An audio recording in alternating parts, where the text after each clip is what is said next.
नमस्कार, मैं हूं ज्योतिषविद पंडित दीपक दुबे और आप देख रहे हैं एस्ट्रोसेज टीवी। आज हम चर्चा करेंगे कैसा रहेगा आपका 2015। मेरा उद्देश्य आपको भविष्य बताना नहीं है, बल्कि मेरा उद्देश्य यह है कि आपका मार्ग निष्कंटक हो।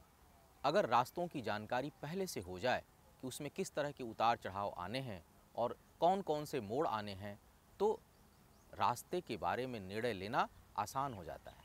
और यही मेरा प्रयास है कि 2015 में किन बातों से आपको रहना है सावधान, कहाँ बढ़ानी है आपको अपनी गति, किस तरह के लेने हैं आर्थिक या सामाजिक निर्णय, कैसा रहेगा आपका पारिवारिक जीवन और कितना होगा उत्थान, कैसा रहेगा स्वास्थ्य। इन तमाम चीज़ों के बारे में हम आपको 2015 के बारे में जानकारी देने का प्रयास करेंगे।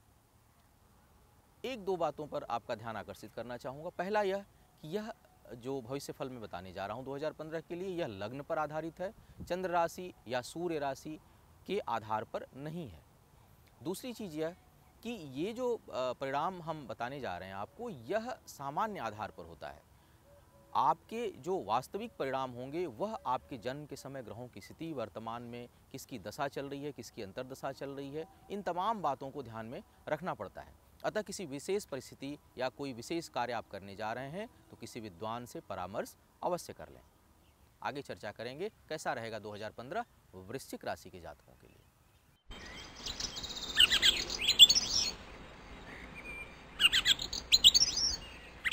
वृश्चिक राशि के जातकों की इस वर्ष बात करें तो वर्ष थोड़ा प्रतिकूल नज़र आ रहा है आपके लिए, क्योंकि एक तो शनि का मध्य दौर है आपके लिए, शनि 7.5 का, ऊपर से गुरु, केतु, राहु और शनि का जो गोचर में स्थिति है वह भी बहुत अच्छा नहीं है। यदि गुरु की महादशा आपकी नहीं है तो समय बहुत प्रतिकूल जाने की संभावना है। अतः बहुत ही धैर्य और संयम से काम लें इस वर्ष।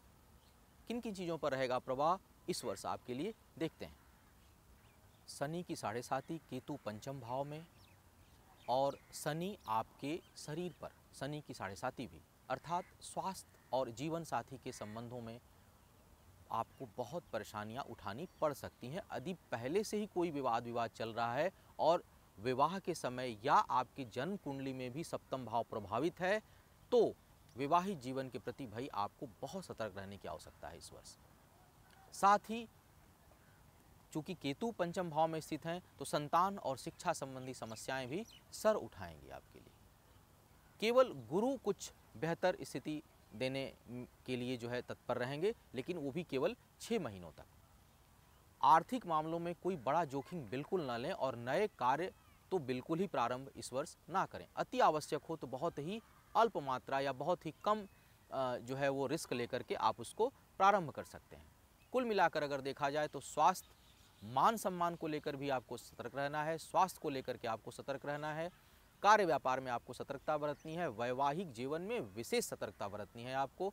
और यदि वृश्चिक राशि की महिला हैं तो आपके लिए अपने, और गर्भवती हैं तो बच्चे की, अपने गर्भ की बहुत सावधानी से रक्षा करें, क्योंकि समय बहुत नाजुक जो है वो दिख रहा है। किन चीज़ों से रखें परहेज और क्या बरतें सावधानियाँ, ताकि आपका यह वर्ष कुछ सुख और शांति दे सके। आइए इस पर चर्चा करते हैं।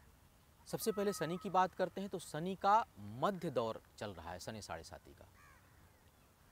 जो नकारात्मक पक्ष है वह क्या है? नकारात्मक पक्ष आपका कई है इस वर्ष। एक तो वाणी दूषित होने की संभावना बन रही है, अनिर्णय लेने की क्षमता है, क्रोध है और स्वास्थ्य है।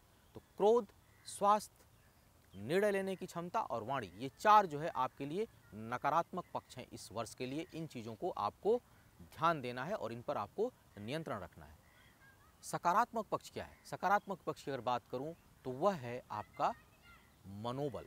विपरीत परिस्थितियों में हार न मानने की वृश्चिक राशि या वृश्चिक लग्न वालों की दृढ़ता होती है, बड़े दृढ़ संकल्पी होते हैं, हिम्मत होती है बहुत अधिक। तो यह आपके लिए सकारात्मक पक्ष है। लकी नंबर आपके लिए 4 है, 4 नंबर आपके लिए भाग्यशाली होगा। वाहन चलाते समय विशेष सावधानी बरतें। अतः जो 2015 के लिए सबसे बड़ी सावधानी रखने वाली जगह है वह है वाहन चलाते समय। परहेज रखें नीले और काले रंग से। यात्रा जो है वो दक्षिण और पश्चिम, इससे आपको सावधानी बरतनी है। खाने में खट्टी और तीखी वस्तुओं से आपको परहेज रखना है। और व्यसन और नीच कर्म करने वालों से बिल्कुल दूरी बनाकर आपको रखनी है। यह सलाह मैं आपको देता हूं 2015 के लिए, जिससे आपके जीवन में कुछ सुख और शांति बन सकती है। मुझे उम्मीद है कि मेरा बताया हुआ राशिफल, भविष्यफल 2015 के लिए आपके लिए बहुत लाभकारी होगा। और अधिक जानकारी लेने के लिए और ज्योतिष संबंधी अलग अलग विषयों पर ज्ञान अर्जित करने के लिए आप देखते रहें एस्ट्रोसेज टीवी। इसे आप सब्सक्राइब करें। नए साल की शुभकामनाओं के साथ मैं विदा लेना चाहूँगा आपसे, और किसी नए विषय पर पुनः मुलाकात होगी। तब तक के लिए मुझे इजाज़त दीजिए। नमस्कार।